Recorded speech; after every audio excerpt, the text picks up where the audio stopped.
পেশোয়ার জালমির মালিক অনেক কষ্ট করে শুধুমাত্র ফাইনালে খেলার জন্য নাহিদ রানাকে উড়িয়ে নিয়ে গিয়েছিলেন বাংলাদেশ থেকে। তার ফলও পেলেন হাতে নাতে। নাহিদ রানার দুর্দান্ত বোলিংয়ে champion Peshawar Zalmi. Super power of the match হয়ে ৩ লাখ পাকিস্তানি রুপি জিতলেন নাহিদ রানা। ইনিংসের ষষ্ঠ ওভারে বল করতে আসেন নাহিদ রানা। প্রথম ওভারে ১২টি রান দিয়ে থাকেন উইকেট শূন্য। কিন্তু কে জানতো নাহিদ রানার ম্যাজিকটা দেখানো যে তখনও বাকি। ঘটনার শুরু ইনিংসের অষ্টম ওভারে নাহিদ রানা আবারও চলে আসলেন বোলিংয়ে। স্ট্রাইক প্রান্তে রয়েছেন অস্ট্রেলিয়ার বিখ্যাত বিধ্বংসী ব্যাটার গ্লেন ম্যাক্সওয়েল।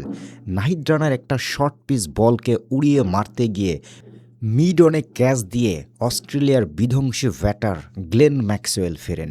আর তখনই নাহিদ রানার সতীর্থদের কি উল্লাস, কারণ গ্লেন ম্যাক্সওয়েলের উইকেটটা ছিল অনেক দামি।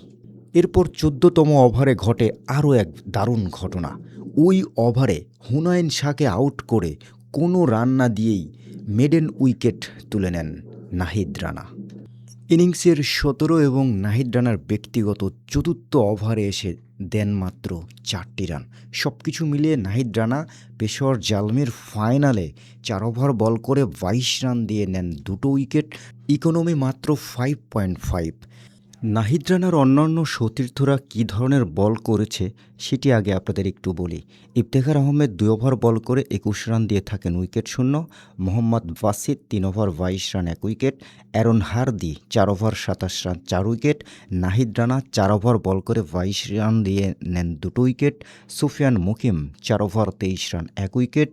Mitchell Bracewell ১ over ১১ run, wicket নেই। নাহিদ রানাদের দুর্দান্ত বোলিংয়ে হায়দ্রাবাদ কিংসম্যান মাত্র ১২৯ রানে অল আউট হয়ে যায়।